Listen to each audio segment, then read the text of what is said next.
Coucou tout le monde, c'est Nat, ravie de vous retrouver pour la question du lundi. Allez, j'ai ma petite boîte et on y va et on y va. Il est très très tôt quand je tourne cette vidéo ce matin parce que je travaille de bonne heure, donc vous n'avez pas le choix.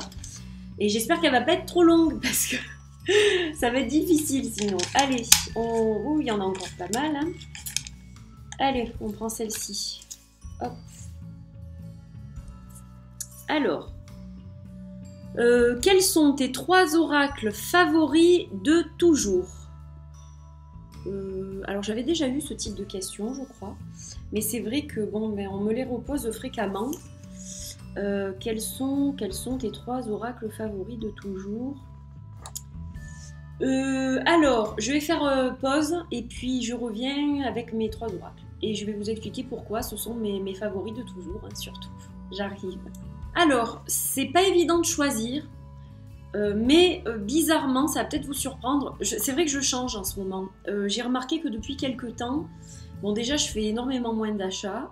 Je me concentre vraiment sur les jeux que j'ai maintenant. Je dis pas que j'en achète plus du tout, mais c'est différent. Voilà, j'ai plus le même rapport. Je regarde moins les sorties, je sais pas, il y a quelque chose qui a changé en moi, voilà, je sais pas, ça fait partie de ma transformation, j'imagine. Alors, j'aurais pu en sortir 15, 20, 30, mais bizarrement, au lieu d'ouvrir mes tiroirs et de regarder et de me dire, oh là là, non. Je me suis posée 2 secondes et je me suis dit, quels sont les 3 oracles qui te viennent tout de suite ? Quels sont les 3 oracles? Et là, je parle pour moi, c'est-à-dire pas ceux que j'utilise peut-être le plus en consultation ou ceux qui sont les plus beaux. Non, là, c'est vraiment mes oracles de toujours, c'est-à-dire si je n'en gardais que 3, ah oui, je vais aller jusque-là aujourd'hui, si je n'en gardais que 3, je garderais ces 3-là. Alors, voilà, bon après, je vous dis, il n'y en a que 3, donc si j'en gardais 10... voilà, il y en aurait d'autres. Mais si je n'en gardais que 3, pour une raison X ou Y, ça serait ces 3-là. Donc, en premier, c'est celui-ci, le Vaisselle Oracle. Le Vaisselle Oracle, je l'adore parce que c'est mon deck à moi. Je ne l'ai jamais utilisé en consultation. Je l'ai utilisé 2 ou 3 fois pour les énergies de la semaine, mais je ne l'utilise que pour moi à présent. Bon, vous pouvez des fois le voir traîner sur Instagram en carte du jour, des choses comme ça, mais c'est mon deck, voilà, il est à moi, c'est le mien à moi, et c'est vraiment un travail d'introspection que je fais avec ce deck.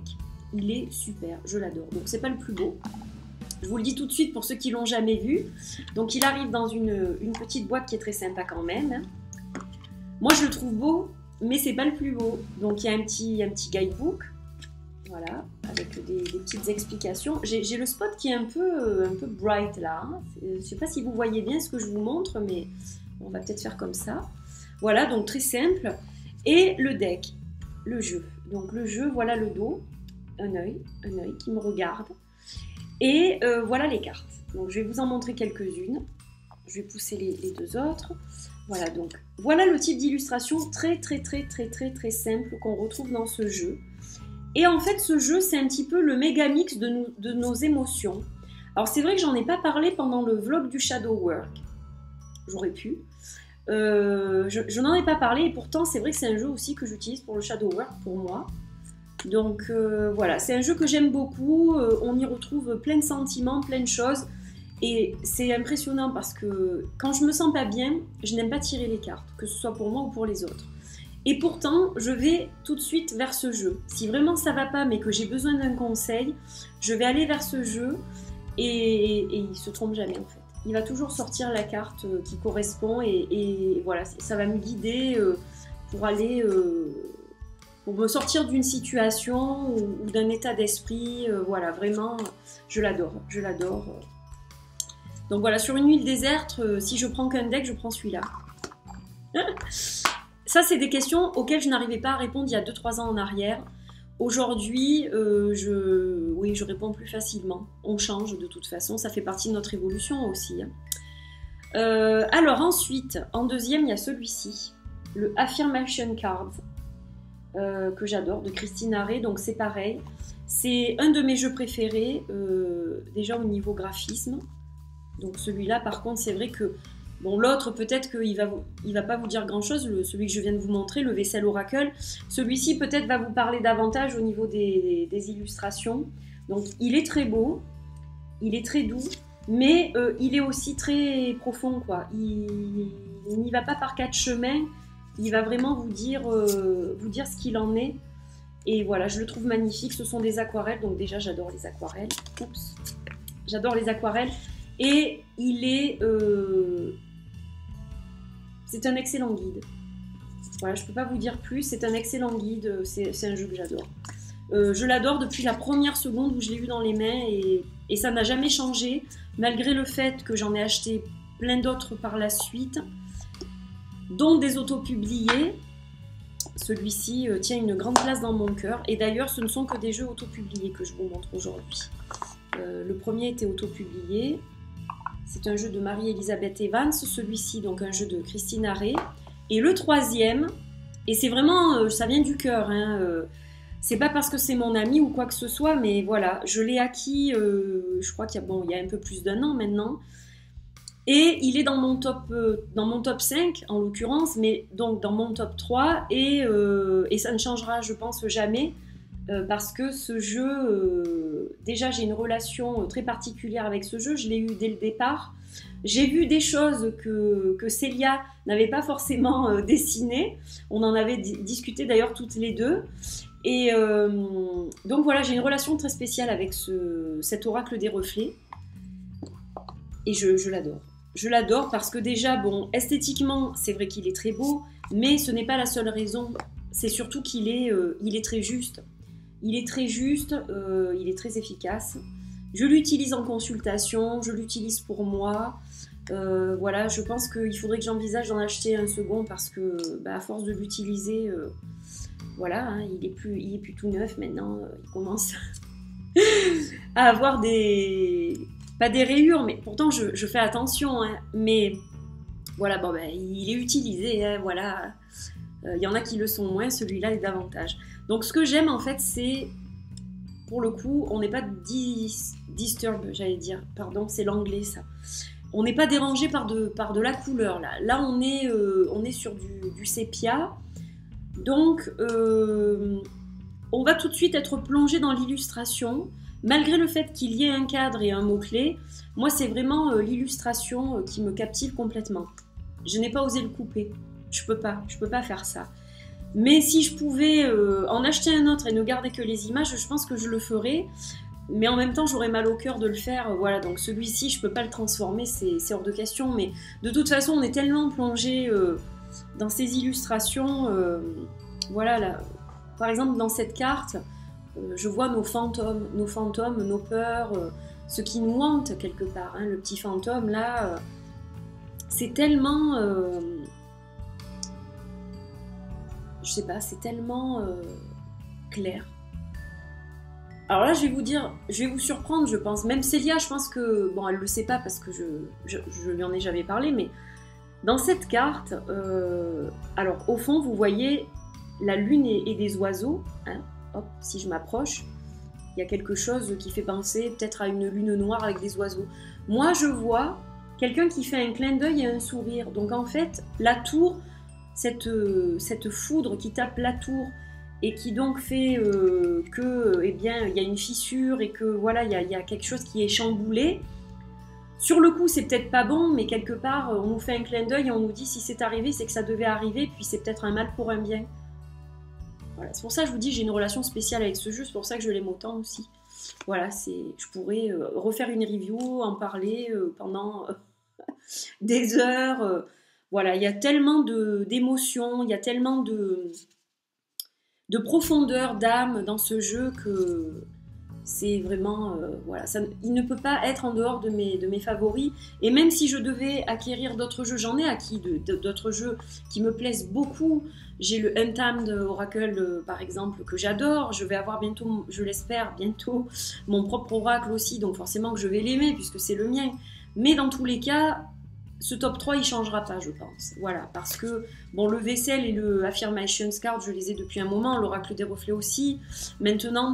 Donc, même si j'ai acquis d'autres jeux que j'aime beaucoup, pour lesquels j'ai eu un coup de foudre, il y en a, hein. Ils sont passés dans le top 10, ces jeux-là, mais voilà, on ne dérange pas le top 3. Donc voilà mon trio gagnant sur mon île déserte. Je partirai avec ces 3 oracles. Voilà. Alors, j'ai donc répondu à la petite question. Il y en a une que j'ai laissée en suspens, donc je vais profiter de cette question pour y répondre. On m'a demandé, quand j'avais fait... je ne sais plus quelle était exactement la question, pour la purification des cartes.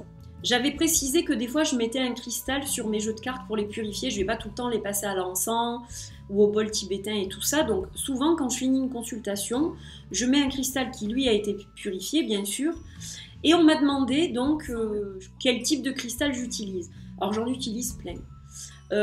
J'utilise pas toujours les mêmes, donc souvent c'est du cristal de roche quand même, parce que le cristal de roche ça va éloigner tout ce qui est négatif, voilà, et ça va permettre au jeu de redevenir quelque part vierge donc de toute énergie.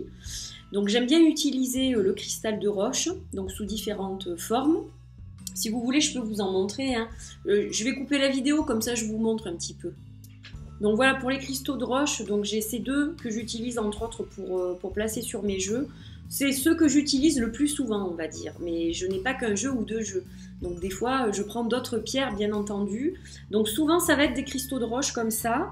Et j'utilise aussi beaucoup ma labradorite.